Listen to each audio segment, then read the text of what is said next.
دن 12 بجے سے لے کر عصر تک لکھوال میں عظیم الشان سالانہ معراج النبی صلی اللہ علیہ وسلم کانفرنس منعقد ہو رہی ہے۔ ان تمام پروگراموں میں بھی آپ شرکت کی ضرور کوشش کریں۔ 28 مارچ کو انشاءاللہ العزیز جہلم جامعہ حنفیہ تعلیم الاسلام مدنی محلہ جہلم کا جو سالانہ جلسہ ہے وہ منعقد ہو رہا ہے۔ اسی طریقے سے 23 مارچ کو ہی سرکال مائر میں عظیم الشان سالانہ سنی کانفرنس منعقد ہو رہی ہے۔ آپ تمام احباب اس میں بھی ضرور شرکت کریں۔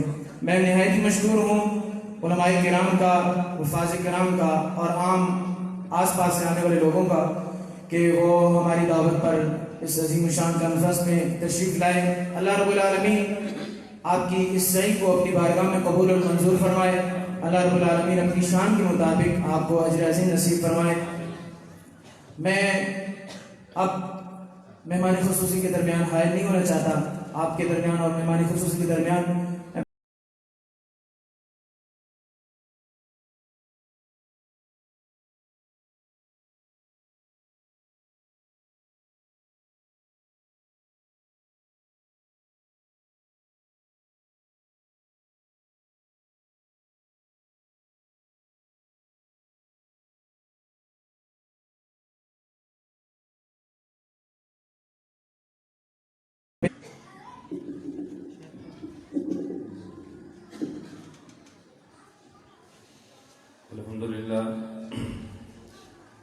الحمدللہ رب العالمین المالک الحق المبین ازاء قلوب اولیائہ بالہدى والیقین وقف بصائرہم بالوحی المستقیم ہدا من شاء برحمتہ وازل من شاء بحکمتہ وعمیت عن نور الحق قلوب الکافرین والمنافقین فللہ الحجۃ البالغۃ علی خلقہ اجمعین نحمد ربی ونشکرہ کما ينبغی بجلال وجہہ وعظیم سلطانہ ونشہد ان لا الہ الا اللہ وحدہ لا شریک لہ ونشہد ان سیدنا ومولانا محمدا عبدہ ورسولہ قال اللہ تبارک وتعالی اليوم اکملت لکم دینکم واتممت علیکم نعمتی ورضیت لکم الاسلام دینا وقال النبي صلى الله عليه وسلم أنا آخر الأنبياء وأنتم آخر الأمم وقال في مقام آخر أن رجلا بنى بيتا فأحسنه وأجمله إلا موضع اللبنة الناس يطوفون به ويعجبون له هلا وضعت هذه اللبنة قال أنا اللبنة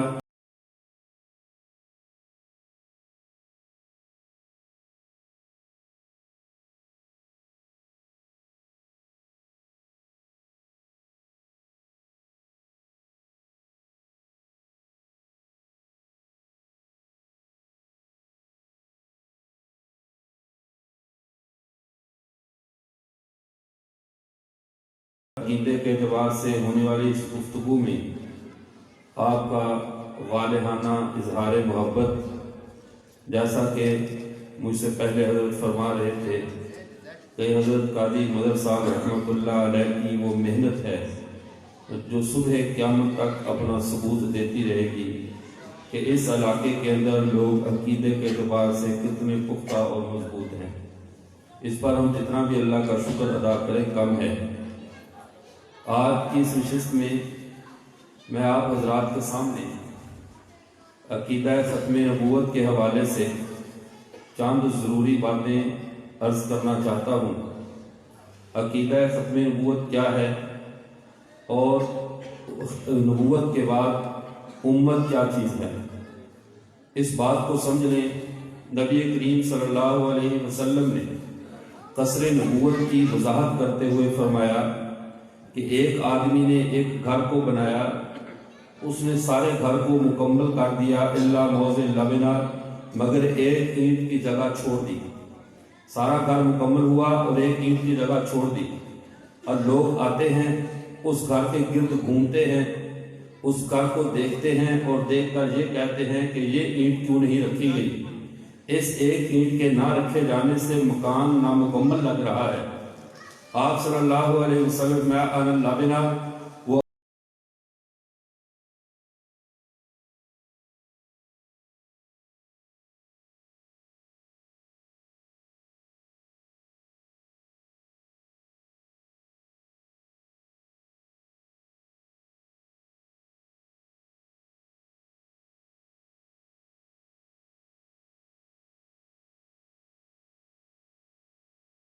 جناب رسول کریم صلی اللہ علیہ وسلم ہیں، اسی طرح قصر امت کی جو امت کا محل بننا شروع ہوا، قصر امت کی پہلی اینٹ سیدنا ابوبکر صدیق رضی اللہ تعالیٰ عنہ ہے۔ اس لیے گنتی چاہے 1000 تک چلی جائے، گنتی کروڑوں تک بھی لے جاؤ، شروع ہمیشہ ایک سے ہوتی ہے۔ جب بھی امت مسلمہ کی گنتی شروع کی جائے گی تو سب سے پہلے جس ہستی کا نام لیا جائے گا وہ سیدنا ابوبکر صدیق رضی اللہ تعالیٰ عنہ ہے۔ اسلام کی گنتی اور اس امت کی گنتی کا آغاز سیدنا ابوبکر صدیق رضی اللہ تعالیٰ عنہ ہے۔ آپ صلی اللہ علیہ وسلم نے اس امت کو، اس عقیدہ ختم نبوت کو اتنا آسان اور عام فہم طریقے سے سمجھا دیا کہ کسی کو بعد میں کسی قسم کا کوئی شبہ نہ رہے، کسی کے دل میں کوئی ذرا برابر بھی تعصب نہ رہے کہ آ جائے اس کے بعد وہ آ جائے، یا کسی نئے نبی کے لیے کوئی نہ کوئی گنجائش نہ نکل آئے۔ آپ صلی اللہ علیہ وسلم نے ہر طرح کی مثال سے، ہر طرح کی دلیل کے ساتھ اور زندگی کے ہر طبقے کو سمجھانے کے لیے عقیدہ ختم نبوت کی بہت آسان انداز سے وضاحت کر دی۔ آپ اس کو یوں سمجھ رہے، دنیا میں جو طبقات ہوتے ہیں ان میں کچھ لوگ ایسے ہوتے ہیں جو بالکل سادہ، بالکل جاہل، ان پڑھ ہوتے ہیں، ان کو کیسے سمجھانا ہے عقیدہ ختم نبوت؟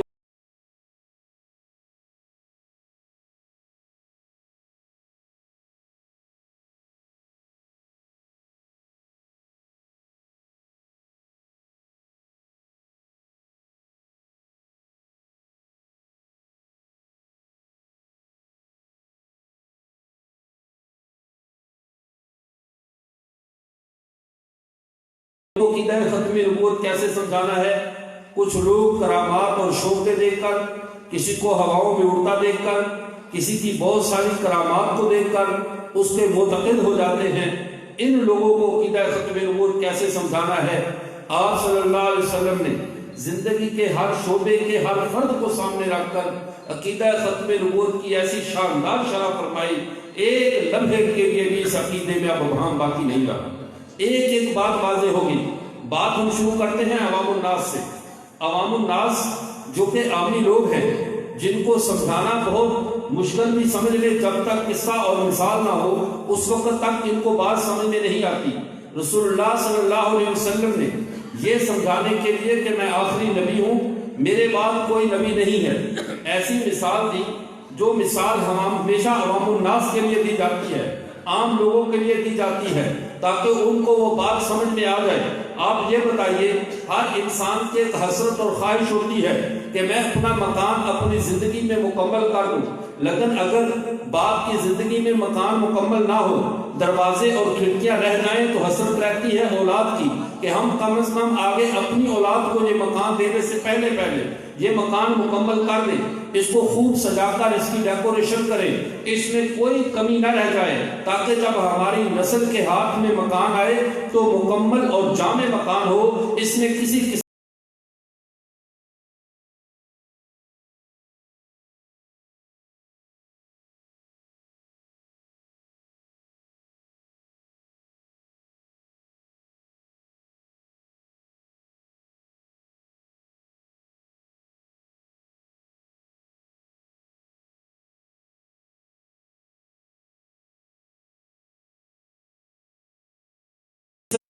فرمایا اللہ رجلا بنا بیتن فاحسنہ اجملا، ایک آدمی نے گھر کو بنایا، اس کی تعمیر کی، پھر احسنہ اجملا، اس کو سجایا بھی، اس کا رنگ روغن بھی کروا دیا۔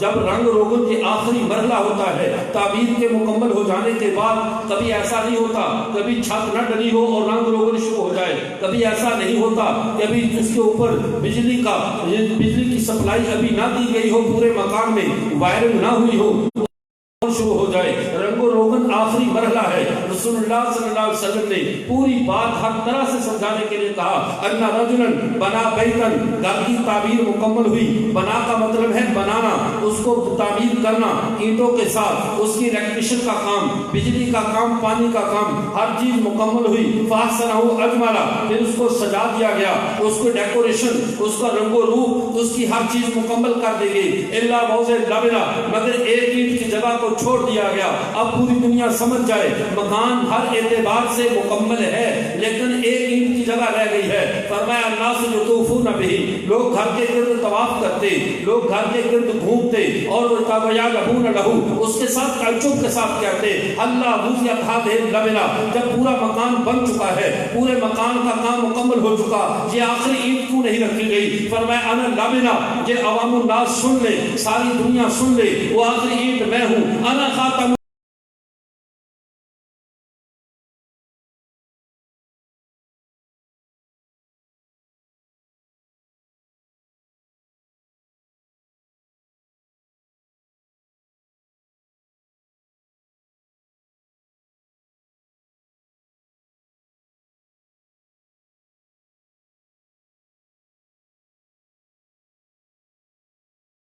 اپنے نبوت کا عقیدہ ایسا نہیں ہے جس کے سمجھنے کے لیے تیرا عالم اور مفتی ہونا ضروری ہو، تیرا فقیہ اور محدث ہونا ضروری ہو. تو بالکل جاہل ہے، اپنا نام بھی نہیں لکھ سکتا، اس کے باوجود تو اتنی بات تو جانتا ہے کہ تیرے پیغمبر نے جو بھی کہہ دیا وہ سچ ہے، اس کے علاوہ سچ نہیں ہو سکتا.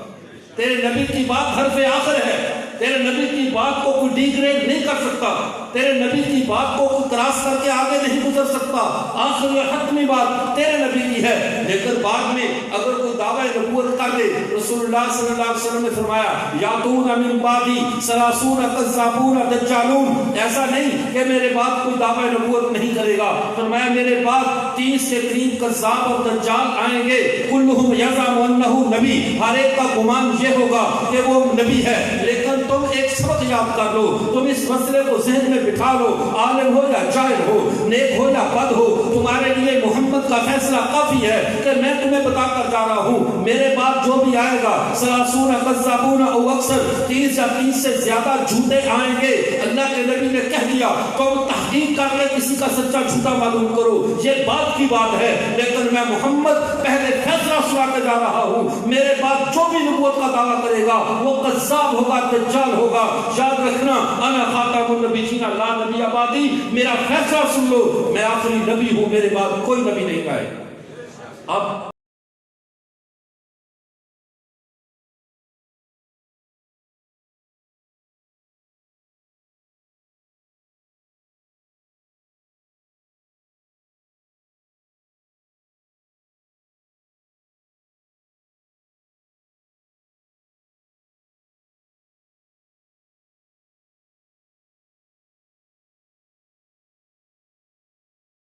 ہے لیکن میرے نبی کے بعد نبی نہیں ہو سکتا، کیونکہ فیصلہ میرے نبی نے کر دیا انا خاتم النبیین لا نبی بعدی، میں آخری نبی ہوں، میرے بعد کوئی نبی نہیں ہے. چلو یہ تو بات ہوگی عوام الناس کی. اس کے بعد آئیے جو پڑھے لکھے بیوروکریٹ طبقہ ہے، جو اہل سیاست ہے، سیاستدانوں کو سمجھانا ذرا مشکل ہے کیونکہ ان کے دل تانبے کے اور دماغ پتھر کے ہوتے ہیں، ان کو اتنی جلدی بات سمجھ میں نہیں آتی. رسول اللہ صلی اللہ علیہ وسلم نے ان کے سمجھانے کے لیے فرمایا کانت بنو اسرائیل تسوسہم الانبیاء، یاد رکھو پہلے نبیوں کے پہلی امتوں کے سیاستدان ان کے نبی ہوا کرتے تھے. کلما ہلک نبی خلفہ نبی، ایک نبی فوت ہوتا تھا تو قوم کی سیاست، قوم کی قیادت ان کا نبی آگے آ کر سنبھال لیتا تھا. لیکن فرمایا انا خاتم النبیین لا نبی بعدی، میں آخری نبی ہوں، میرے بعد کوئی نبی نہیں ہے. پھر ایک سیاسی سوال پیدا ہوتا ہے، اے اللہ کے رسول، سیاست کا تقاضا یہ ہے اس قوم کو بھی کچھ سنبھالنے والا آئے. جب سابقہ امتوں کو سنبھالنے والے آتے رہے، ایک نبی کے بعد دوسرا نبی سنبھال لیتا تھا، تو کیا یہ امت لاوارث ہے؟ اس امت کو کوئی نہیں سنبھالے گا، یہ امت لاوارثوں کی طرح رہے گی. فرمایا نہیں، اس سیاست کا جواب سمجھو، سیاسی ضرورت ہے کہ امت متحد رہے، سیاسی ضرورت ہے امت اب ایک کھوپے کے ساتھ بندھی رہے، کہ کہیں بھی آوارہ نہ ہو، کہیں بھی لاچار نہ ہو، کہیں بھی بغیر سرپرست کے رہو. فرمایا میں تمہیں، صحابہ نے پوچھا یا رسول اللہ جب یہ ہوگا فماذا تأمرنا یا رسول اللہ، پھر ہمارے لیے کیا حکم ہے جب نبی تو نہیں آئے گا؟ فَسَيَقُولُ الْخُلَفَاءُ فَيَقْصُرُونَ، میرے بعد میرے خلفاء ہوں گے اور بہت زیادہ ہوں گے، میرے بعد نبی نہیں ہوگا.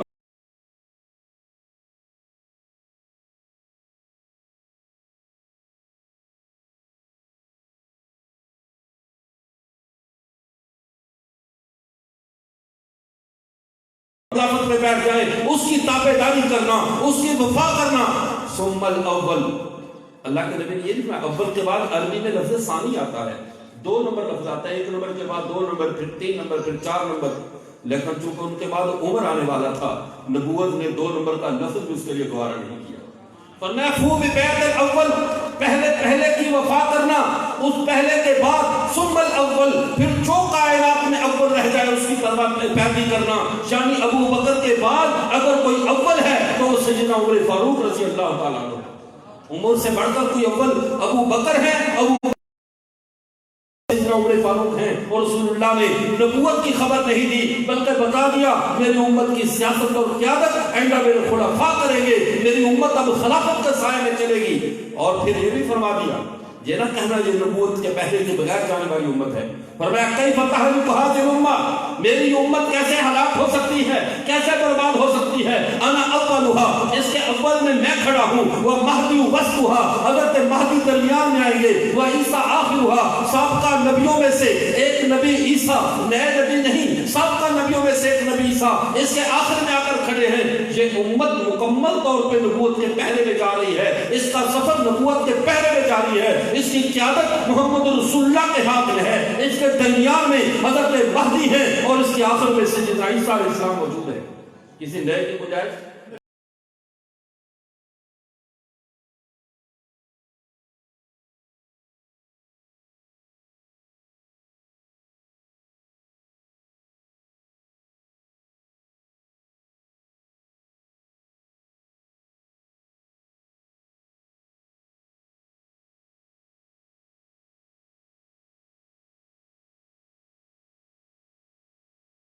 نبوت کا دعویٰ کرتے تو کہا ہو سکتا ہے یہ سچ بول رہا۔ جب مفتی محمود صاحب رحمۃ اللہ علیہ پارلیمنٹ میں بحث کرنے کے لیے آئے، مرزا طاہر سامنے میں آیا تو کندھاری انار جیسا اس کا رنگ، اوپر سے پگڑی، سفید داڑھی، دروشی پڑتا ہوا آ رہا ہے۔ پارلیمنٹیرین پریشان ہو گئے، اتنا خوبصورت بندہ بھی کافر ہو سکتا ہے، اتنا خوبصورت بندہ بھی میرے نبی کی ختم نبوت کا منکر ہو سکتا ہے۔ حضرت مفتی محمود صاحب رحمۃ اللہ علیہ سمجھ گئے، کہا رب کعبہ کی قسم یہ تو حسن کچھ بھی نہیں ہے، اگر کوئی وقت کا یوسف بھی آ جائے اور آ کر نبوت کا دعویٰ کرے میرے محمد کے بعد وہ مسلمان نہیں ہو سکتا، وہ کافر اور قذاب ہے۔ اب نبی کریم صلی اللہ علیہ وسلم نے اس بات کو بھی سمجھا دیا کہ کوئی تمہیں حسین و جمیل آ کر، کوئی خوبصورت آ کر جس کا حسن تمہیں متاثر کر رہا ہو، وہ آ کر نبوت کا دعویٰ کر لے تو اس کے پیچھے نہ کہیں چل پڑو۔ ایک دفعہ آپ صلی اللہ علیہ وسلم اپنے گھر میں آئے تو حضرت حفصہ رضی اللہ تعالی عنہ اپنے گھر میں ایک کتاب پڑھ رہی تھی۔ رسول اللہ صلی اللہ علیہ وسلم نے پوچھا یہ کیا ہے؟ حضرت حفصہ رضی اللہ تعالی جو حضرت عمر کی بیٹی ہیں، رسول اللہ کی بیٹی ہیں، امت کی ماں ہیں، انہوں نے کہا اے اللہ کے رسول، آپ کے چچا زاد بھائی یوسف کا قصہ پڑھ رہی ہیں، آپ کے چچا زاد بھائی حضرت یوسف کا قصہ پڑھ رہی ہیں۔ یوسف ایک حسین نبی تھے، ان کا حسن معروف تھا۔ آپ صلی اللہ علیہ وسلم فوراً سمجھ گئے آج اگر حضرت حفصہ یوسف کا قصہ پڑھ رہی ہے، بعد میں کوئی یوسف جیسا حسین آ گیا تو کہیں میری امت بھی ادھر نہ چل پڑے اور میری ختم نبوت کے بعد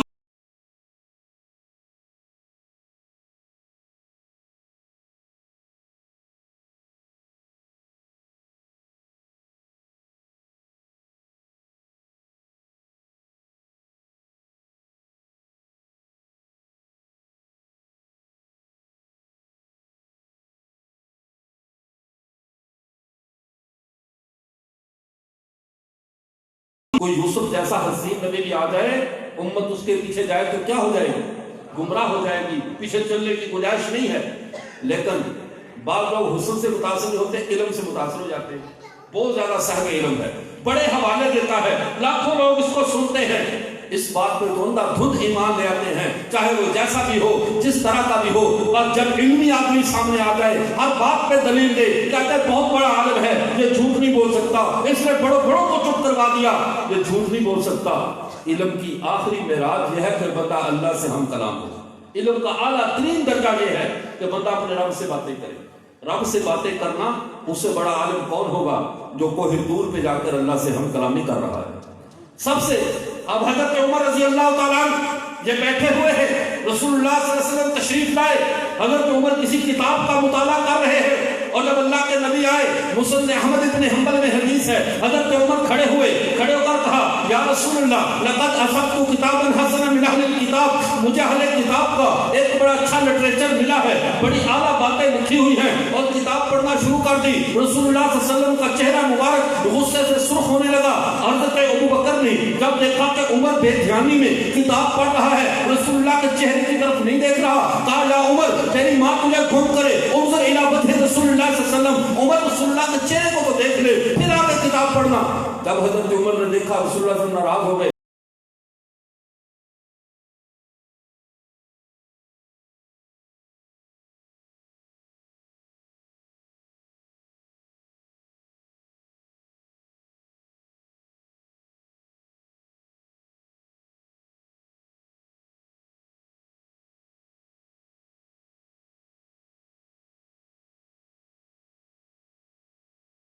پڑھ کے تو کہہ رہا مجھے اچھی اچھی باتیں ملی ہیں سابقہ مذاہب کی کتابوں سے، بعض ان کتابوں کو چھوڑ، یہ کتابیں تو تحریف شدہ ہیں۔ اگر سچے نبی حضرت موسیٰ بھی آج زندہ ہوتے، لو کان موسیٰ حیا، آج اگر موسیٰ بھی زندہ ہوتے، ما وسعہ الا اتباعی، آج میری اتباع کے علاوہ ان کے پاس کوئی چارہ کار نہ ہوتا، آج موسیٰ بھی میرے تابعدار ہوتے، تو ان کی کتابیں پڑھ رہا ہے۔ بات سمجھ میں آئی ہے؟ حضرت موسیٰ جیسا صاحب علم اگر وہ نبی بھی آ جائے اور ہمیں کہے میرے پیچھے چلو، تو رب کعبہ کی قسم ہم گمراہ ہو جائیں گے، ہم یہ امت صرف محمد عربی کے پیچھے چلے گی، اس کے علاوہ ہم کسی سچے نبی سب کے سب برحق ہیں، ہم ان کی نبوت پہ ایمان رکھتے ہیں، وہ نبی ہیں، لیکن اب مدار اطاعت اور مدار نجات صرف محمد رسول اللہ کی ذات ہے صلی اللہ علیہ وسلم۔ اب جب صاحب علم بھی آ کر قابو نہیں کر سکتا، پھر کوئی اگر ایسا بندہ آ جائے جو شوبدہ باز ہو، جو آئے ہواؤں میں اڑ کر دکھائے، جو آئے دریاؤں کو حکم دے وہ دریا اس کے حکم سے چل پڑے، وہ آ کر آگ کو حکم دے آگ پیچھے چلی جائے، وہی جہاں پہ کھڑا ہو کر آواز لگائے تو اسلام آباد تک اس کی آواز سنائی دے، تو ہم تو لوگ کہہ دیں کہ بڑا پہنچا ہوا بزرگ ہے، شاید یہ سچا ہو، اس کی بات اس کونے سے اس کونے تک جاتی ہے۔ رسول اللہ صلی اللہ علیہ وسلم نے اس بات کو بھی واضح کر دیا تاکہ اس راستے سے بھی کوئی چور میری ختم نبوت میں ڈاکہ زنی نہ کرے۔ اس امت کے اندر ایک ہستی ایسی ہے، رسول اللہ صلی اللہ علیہ وسلم نے فرمایا لقد کان فیما قبلکم من الامم محدثون،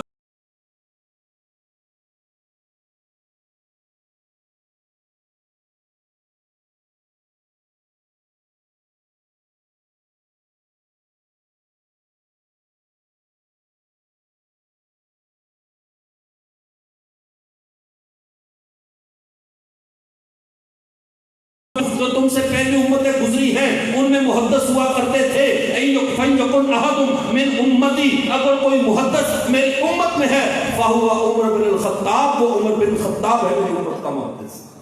میری امت کا محدث کون ہے؟ عمر بن الخطاب۔ ایک ہوتا ہے دائرہ مجتہد کا، ایک دائرہ ہوتا ہے محدث کا۔ مجتہد وہ ہوتا ہے جو نبی کے ارادوں میں اڑے، جو نبی کی رضا کو پانے کی کوشش کرے، نبی کی شریعت پہ غور و فکر کرے، اور محدث وہ ہوتا ہے جو خدا کے ارادوں میں پرواز کرے۔ محدث ہیں مجتہد فقہ کے اندر شریعت کے ارادوں پہ غور و فکر کرنے والے کو کہتے ہیں۔ اس لیے حضرت عمر کے بارے میں آتا ہے کہ عمر رضی اللہ، باقی صحابہ مرید رسول ہیں، عمر مراد رسول ہے۔ عمر مانگ کے لیا گیا ہے، جو مانگ کے لیا جائے وہ لاڈلا تو ہوتا ہے، کہتے ہیں ہمارا مانگ کے لیا ہوا ہے، بہت لاڈلا ہے، پتہ نہیں کہاں سے دعائیں دبائیں پھر جا کر یہ پہلا صحابی ہے صحابہ کی تاریخ میں جو رسول اللہ خود اللہ سے مانگ کر لیا ہے۔ جب مانگ کر لیا ہے، آپ دیکھیں پورے ذخیرہ احادیث کو، پوری شریعت کو اٹھا کر دیکھ لیں، آپ کو اگر اللہ کی رائے کے بعد، اللہ کی رائے اگر کسی کی رائے کے موافق نظر آتی ہے، رسول اللہ کے بعد اگر نظر آتی ہے تو عمر بن خطاب کے موافق نظر آتی ہے، کیونکہ وہ مانگ کے لیا ہوا لاڈلا ہے۔ اس لیے حضرت ابو بکر رضی اللہ تعالیٰ کی موافقات ابو بکر نہیں ملتی شریعت میں، موافقات عمر ملتی ہے۔ کیوں؟ عمر خدائی ارادوں میں اڑنے والا شخص تھا، ابو بکر ذات رسول میں فنا تھا۔ میں یہ بات آگے چل کر سمجھاؤں گا کہ پھر جب عمر اتنا بڑا تھا تو خلیفہ بلا فصل ابو بکر کیوں بنے، اس بات کو میں آگے جا کر بتاتا ہوں، لیکن سر دست کو میں بتانا چاہتا ہوں۔ اب حضرت عمر رضی اللہ تعالیٰ اتنے جلیل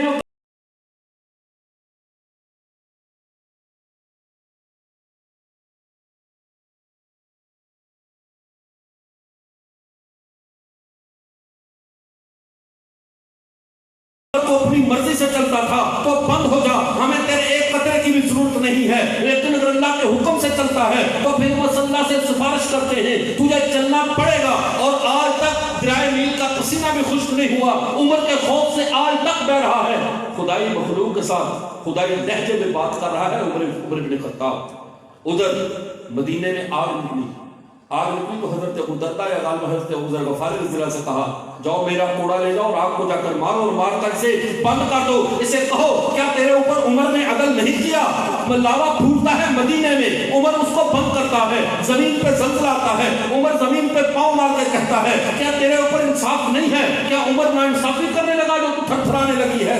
زمین تھم جاتی ہے، ٹھہر جاتی ہے۔ ادھر حضرت عمر مدینے کے اندر منبر پہ کھڑے، ہزاروں میل دور نہامت کے قلعے پہ لڑنے والے حضرت سالیہ سے کہتے ہیں یا سالیہ الجبل، آنکھ کی جرت کو دیکھو، آنکھ کی قوت کو دیکھو، ہزاروں میل دور دیکھ رہی ہے، آواز کی طاقت کو دیکھو، ہزاروں میل دور پہنچ رہی ہے، ادھر دیکھو دریا اس کے حکم پہ چل رہے ہیں، ادھر دیکھو زمین پہ سوچتا ہے، آسمان سے وحی آ جاتی ہے، آ کر کہتے ہیں اے اللہ کے رسول میرا جی چاہتا ہے مقام ابراہیم پہ نماز پڑھیے، اللہ کا حکم آتا ہے، عمر ٹھیک کہہ رہا ہے مقام ابراہیم پہ نماز پڑھو، اے اللہ کے رسول شراب حرام ہونی چاہیے، قرآن اتر آتا ہے شراب حرام ہے، اے اللہ کے رسول عورتوں کو پتہ ہونا چاہیے۔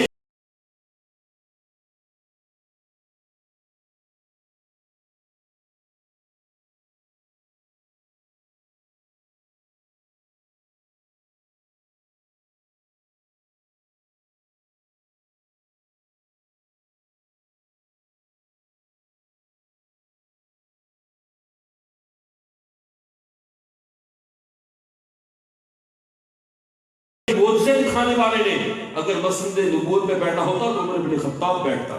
یہ اللہ سے بات کرتا ہے، اللہ کے ساتھ ہم کلام ہوتا ہے، دریا اس کے حکم سے چلتے ہیں، تمہارے تو دریاؤں میں چل کر دکھائیں گے لیکن ان کے حکم سے دریا نہیں چلے گا، یہ جو ہواؤں میں اڑ کر دکھائیں گے لیکن ہوائیں ان کا پیغام لے کر ہزاروں میل دور نہیں جائیں گی، لیکن اس سب کے باوجود اگر کوئی ولی، کوئی شوبدہ باز، کوئی کرامتیں دکھانے والا آ جائے، آ کر کہے کہ میں نبی ہوں تو یہ بات سن لو، جب عمر جیسا جو واقعی محدث تھا، عمر جیسا شخص جس کے اشاروں پہ دریا چلتے تھے، جس کے اشاروں پہ ہوائیں چلتی تھی، جو خدائی مخلوق سے کے ساتھ خدائی لہجے میں باتیں کرتا تھا، جب وہ بھی نبی نہیں بن سکتا تو اور کسی کے لیے گنجائش ہے؟ اللہ کے رسول لو کان بعدی نبی لکان عمر، اگر میرے بعد کوئی نبی بنتا تو عمر بنتا، میرے بعد نبی ہے ہی نہیں، جب عمر نبی نہیں بنا تو پیچھے کسی ایرے گرے کو اختیار ہے کہ نبی بن جائے؟ صبح قیامت تک کا اختیار ختم ہو گیا۔ یہاں پہ ایک سوال پیدا ہوتا ہے جس کی طرف میں نے اشارہ کیا کہ اگر حضرت عمر نبوت کے منصب پہ بیٹھنے کے اہل تھے تو خلیفہ بلا فصل کیوں نہیں بنے؟ ان کو تو رسول اللہ کے بعد فوراً خلیفہ بنانا چاہیے تھا، اتنے بلند مقام پہ تھے۔ یاد رکھو عمر رضائے خدا میں فنا تھا، ابو بکر رضائے مصطفیٰ میں فنا تھا۔ ابو بکر کی ساری فنائیت رسول اللہ کی ذات میں تھی، عمر کی ساری فنائیت خدا کی ذات میں تھی۔ خدا کا کام نبوت دینا ہے، نبوت کو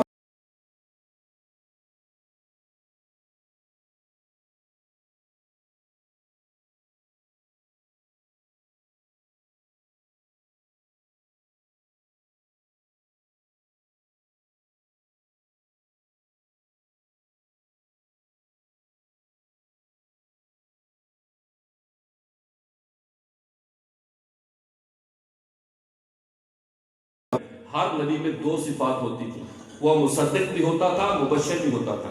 کیا چیز ہوتی تھی؟ مصدق، اور وہ پہلے نبیوں کی تصدیق کرتا تھا، بعد والوں کی بشارت دیتا تھا، پہلے نبیوں کے بارے میں بتاتا مجھ سے پہلے فلاں فلاں گزر چکے، مبشرا برسول یاتی من بعد اسمہ احمد، اور آنے والے کی خبر دیتے تھے، آنے والے کی بشارت، پچھلوں کی تصدیق۔ لیکن ہمارے پیغمبر صلی اللہ علیہ وسلم مصدق تو ہیں، مبشر نہیں ہیں۔ مصدق ہیں، سارے پچھلے نبیوں کی تصدیق کی ہے، کسی نئے نبی کی بشارت نہیں۔ پہلے نئے نبی کی بشارت ہے، جب نئے نبی کی بشارت نہیں دی تو ہمارے نبی کی تصدیق کون کرے گا؟ جب نیا کوئی آنا نہیں، جب ہر نبی کو تو مصدق مل گیا، ہر نبی کی تصدیق کے لیے ایک نبی آ گیا، میرے نبی کی تصدیق کے لیے کون آئے؟ اللہ نے 1,24,000 نبیوں کے بدلے میں محمد عربی کو ابو بکر صدیق دیا کہ جہاں پہلے نبیوں کو مصدق ملے ہیں، اس ختم نبوت کی برکت سے اب قانون الٹ ہو چکا، ختم نبوت کی برکت سے نبیوں کے آنے کا سلسلہ سلسلہ بند ہو چکا، اب مصدق نہیں، اب اس امت کو ایک صدیق دیا جاتا ہے، اور یہ صدیق کا عہدہ جو اس امت میں جاری ہوا ہے یہ ختم نبوت کی برکت سے جاری ہوا ہے۔ اور اس عہدے کا ایک ہی مستحق تھا، پہلا کون؟ سیدنا ابوبکر صدیق رضی اللہ تعالیٰ عنہ۔ جب اللہ کے رسول صلی اللہ علیہ وسلم معراج کی رات تشریف لے کر گئے، اتنے عجائبات دیکھے، تو علامہ محب طبری نے ریاض النظرہ میں لکھا ہے طبرانی کے حوالے سے،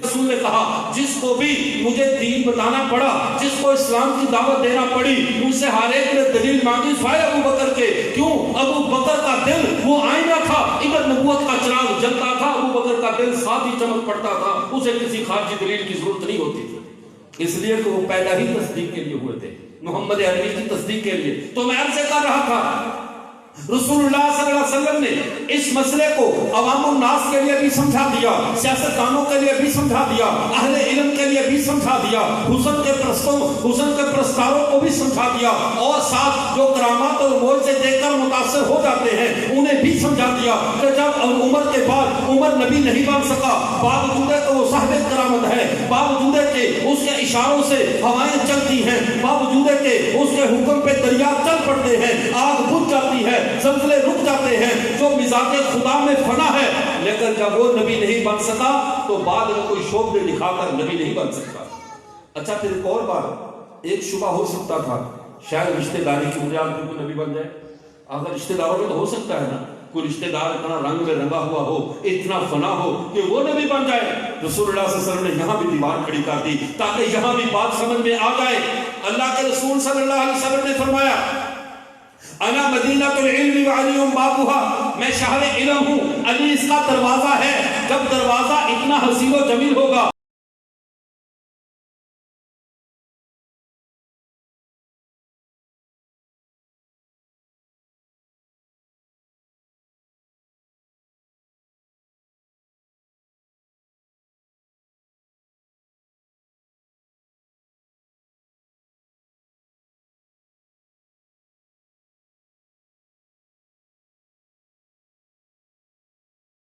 ہوتا ہے اگر ذات پر ہیبت پر شکوہ اور پوری ہجانی اس کی شان و شوکت رکھتا ہے تو دروازہ بھی اتنی شان و شوکت کا ہوتا ہے۔ اللہ کا رسول کہا انا مدینہ العلم، میں تو علم کا شہر ہوں۔ تو جب علی اس کا دروازہ ہے تو دروازے کی شان کیا ہوگی؟ دروازہ کتنا بڑا فقیہ ہوگا، کتنا بڑا صاحب علم ہوگا، اس کا کتنا جلال اور جمال ہوگا کہ حضرت عمر رضی اللہ عنہ جیسا شخص بھی حضرت علی کی فقہی بصیرت پہ کہتا ہے لولا علی اللہ لک عمر، اگر علی کی فقاہت علی کا علم ساتھ نہ ہوتا تو عمر ہلاک ہو جاتا۔ یہ ان کا آپس میں اعتماد اور محبت تھی۔ اتنا بڑا صاحب علم حضرت علی المرتضیٰ رضی اللہ تعالیٰ عنہ، خطرہ تھا کہ جن لوگوں نے ان کو مولا کی مسند پہ بٹھا دیا ہے، نبوت کی مسند دینے میں بھی دیر نہیں کر دی، ان کے عہدے دینا تو 5 منٹ کا کام ہے۔ کوئی بھی کلندر 10 دن نہ نہائے اسے باقی بنا لیتے ہیں۔ اس قوم کا کیا حال ہے؟ یہ تو کسی کو کوئی بھی عہدہ دے سکتے ہیں۔ اگر حضرت علی رضی اللہ تعالیٰ عنہ کو بعد میں لوگ نبی مان لیتے، بعد میں نبوت ان کو دے دیتے تو امت میں فتنہ پڑ سکتا تھا۔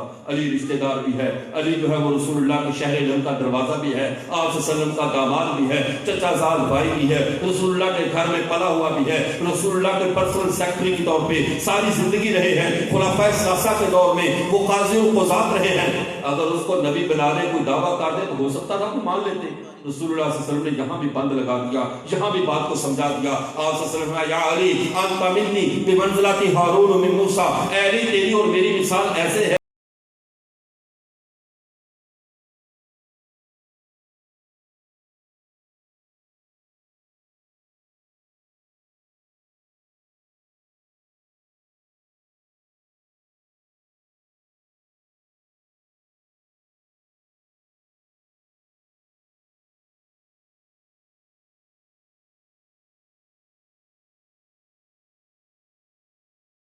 اے علی میرے بعد تجھے بھی نبی بنا دیا جاتا، لیکن میرے بعد نبوت ہے اللہ کے رسول نے ہر طرف سے بند کر دیا. نہ کوئی علم کی بنیاد پر نبی بن سکتا ہے، نہ حسن کی بنیاد پہ، نہ رسول اللہ کی رشتہ داری کی بنیاد پہ، نہ کشف و کرامات کے اعتبار سے. کسی اعتبار سے بھی اب کوئی نبی نہیں بن سکتا.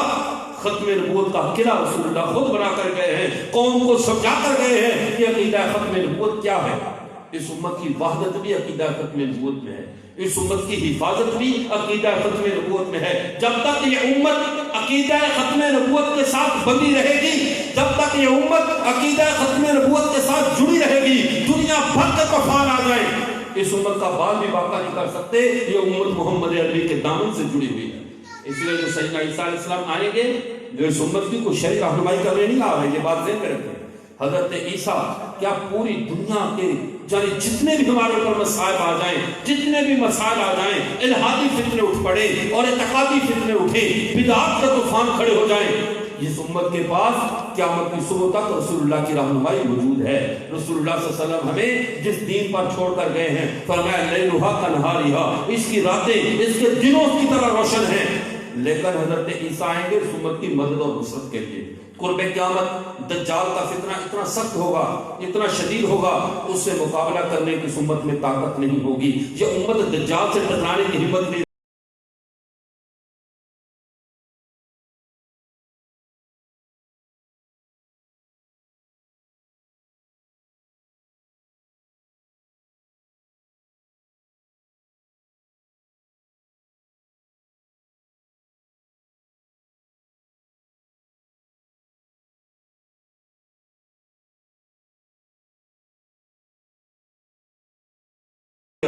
جب پریشان ہوئے حضرت عمر رضی اللہ تعالیٰ نے کہا اللہ کے رسول کیوں پریشان ہوتے ہیں، مجھے حکم فرماؤ میں بھی اس کا سر قلم کر دیتا ہوں، آپ کی پریشانی ختم ہو جائے. رسول اللہ کی پریشانی ختم ہو جائے، میں ابھی اس کا سر قلم کر دیتا ہوں. حضرت عمر کی تلوار رسول اللہ کی پریشانی نہیں دیکھ سکتی تھی. کہا میں بھی اسے قتل کر دیتا ہوں.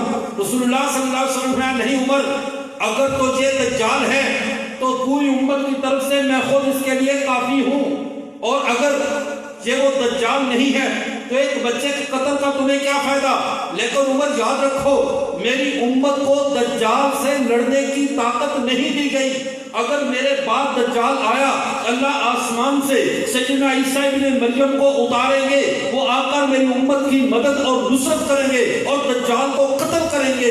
اس سے پتہ چلا سیدنا عیسیٰ کا اب آنا بھی بحیثیت نبی نہیں، نبوت اپنی ہماری شرعی رہنمائی کے لیے نہیں آ رہے، بلکہ جو اللہ نے سارے نبیوں سے وعدہ لیا تھا محمد عربی کی اوپر ایمان بھی لاؤ گے، اس کی مدد اور نصرت بھی کرو گے.